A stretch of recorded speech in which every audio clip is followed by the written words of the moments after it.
Every time price moves on your chart, something specific happened. Not random, not luck, not an algorithm deciding to push price in a direction for no reason. Something mechanical, something repeatable, something that follows the same logic every single time across every single market in the world. And once you understand that mechanics, you will never again look at a moving price and think it is mysterious. You will look at it and read it, like reading a language you finally learned after years of hearing it without understanding. This video is that lesson. The deep mechanics of how price actually moves, not the surface explanation, the real one. Video 6 of the Complete Trading series. Let's get into it. In video 1 of this series, we established that price moves because of aggression. Aggressive buyers lift the offer. Aggressive sellers hit the bid, and the side that is more aggressive moves price in their direction. That was the foundation. This video goes deeper, because aggression alone does not explain the full picture. It does not explain why price sometimes moves explosively and sometimes barely moves at all despite heavy volume. It does not explain why price reverses sharply from specific levels while breaking through others with no resistance. It does not explain the difference between a move that continues and a move that fails. For all of that, you need to understand the order book, what the order book actually is. The order book is the real engine of price movement. It is a live, continuously updating list of every resting order in the market at every price level. On one side of the order book are the buy orders.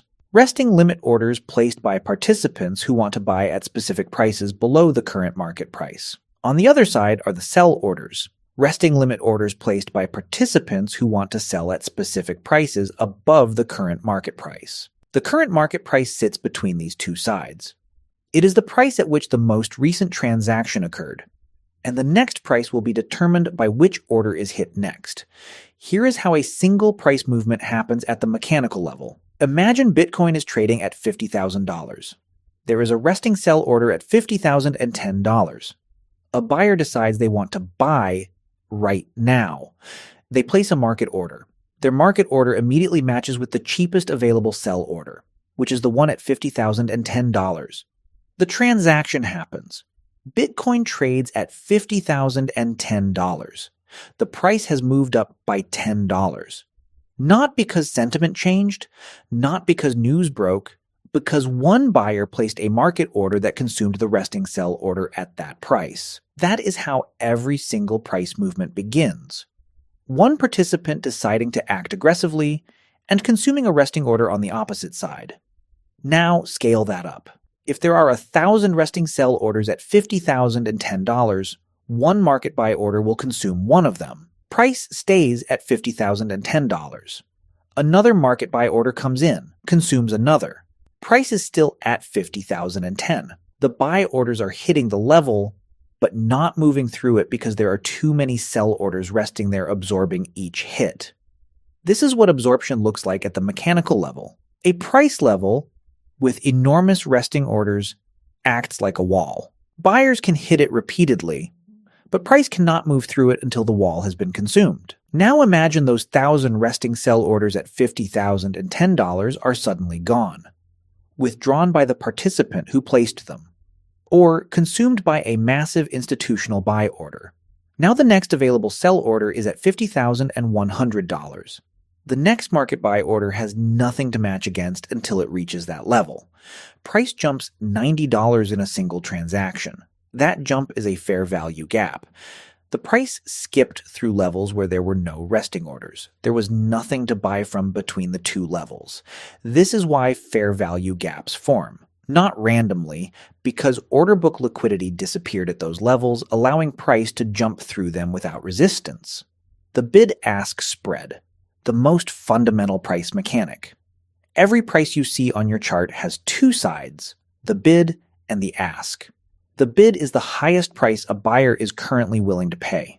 The ask is the lowest price a seller is currently willing to accept. The difference between them is the spread. When you place a market buy order, you buy at the ask price. When you place a market sell order, you sell at the bid price. The spread is the minimum cost of every single trade, and the spread tells you something important about the current liquidity of the market. A tight spread means the market is highly liquid. Many buyers and sellers are present close to the current price. Large orders can be filled without significant price impact. A wide spread means liquidity is thin. Few buyers and sellers are present near the current price. A single large order can move price significantly because there are few resting orders to absorb it. This is why markets move more aggressively during low liquidity periods. The Asian session in Forex, for example, has lower volume and wider spreads than the London or New York sessions. A single institutional order during the Asian session can move price much further than the same order placed during peak London hours, when millions of orders are resting near the current price and absorb each transaction with minimal price impact. The time of day changes how far price moves per unit of volume. Understanding this is the foundation of session-based trading. Market orders versus limit orders, the two forces that create all movement. Every price movement is the result of an interaction between two types of orders: market orders and limit orders. A market order is an aggressive order. It says, execute now at whatever price is available. It consumes liquidity. A limit order is a passive order. It says, execute only at this specific price or better. It provides liquidity. Market orders move price. Limit orders resist price movement. When aggressive market orders outweigh the passive limit orders at a specific price level, price breaks through that level. When passive limit orders are more than sufficient to absorb all incoming market orders, price stalls at that level. This mechanic explains every price behavior you will ever see on a chart.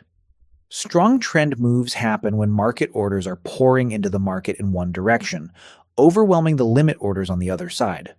Price consolidation happens when market order flow slows to a level where the resting limit orders can absorb each incoming order without price moving significantly. Price reversals happen when a large cluster of limit orders absorbs the incoming market orders until they are exhausted, and then the market order flow switches direction. Everything is market orders versus limit orders, aggression versus patience. Every candle on your chart is a record of how that battle resolved during that time period. Why price moves faster through some levels than others. This is one of the most practically useful insights in this entire video. Price does not move at the same speed through every price level. Some levels it moves through instantly with large candles and no hesitation. Other levels it moves through slowly, with small candles and frequent reversals. The difference is the density of resting orders at each level. Price moves fast through levels where very few resting orders exist. There is nothing to absorb the incoming market orders. Each order moves price to the next available resting order, which may be far away. Price moves slowly through levels where many resting orders exist. Each incoming market order is absorbed by a resting order without moving price further. The market order flow has to overwhelm the entire cluster of resting orders before price can move through. This is exactly what volume profile measures. It is the accumulated record of how many transactions occurred at each price level over a given period. High volume nodes on the volume profile are price levels where enormous numbers of transactions occurred. This means enormous numbers of resting orders were present at those levels. When price returns to a high volume node, it will encounter the same type of resistance it encountered before. The buyers or sellers who provided liquidity at that level previously will likely provide it again. Low volume nodes on the volume profile are price levels where almost no transactions occurred. This means almost no resting orders were present. When price enters a low volume node, it will move quickly because there is almost nothing to absorb it. The mechanics of a liquidity sweep. Now let's bring everything together to explain the most important mechanical event in smart money trading. The liquidity sweep. A significant swing low forms on your chart. Below that swing low, thousands of retail stop losses are resting. Those stop losses are sell orders waiting to trigger. They are a massive cluster of market sell orders sitting just below an obvious price level. An institution needs to buy a large position. To buy a large position, it needs an equally large amount of sell orders to match against. The resting stop losses below the swing low are exactly the source of sell orders it needs. The institution engineers a push below the swing low. Price breaks the level, triggering all the stop losses simultaneously. A massive wave of market sell orders floods the market. The institution absorbs every single one of them, matching each sell order with its own buy order. Price quickly recovers above the swept level because the institution has now consumed all the available selling. The buyers who placed their stops at that level are out. The institution is in, and with the selling exhausted and the institution fully positioned, price begins to move in the institution's intended direction. This sequence happens not because institutions are manipulating the market in an illegal sense. It happens because institutions need large amounts of opposing order flow to fill their own positions. And the most efficient source of large opposing order flow is the predictable clusters of retail stop losses sitting at obvious technical levels. The sweep is a mechanical solution to the institutional size problem that Video 3 described, and understanding it at this level of detail changes how you see every significant wick on your chart. It is not random. It is a transaction. A specific type of transaction where one side needed the other side's orders badly enough to engineer the conditions that would release them. Why support and resistance levels work, and why they stop working.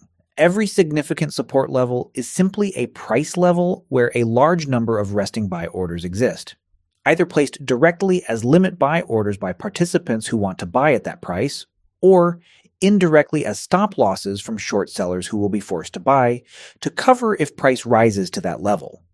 When price falls to that level, the incoming sell orders are absorbed by all those resting buy orders. Price stops falling and reverses. That is support.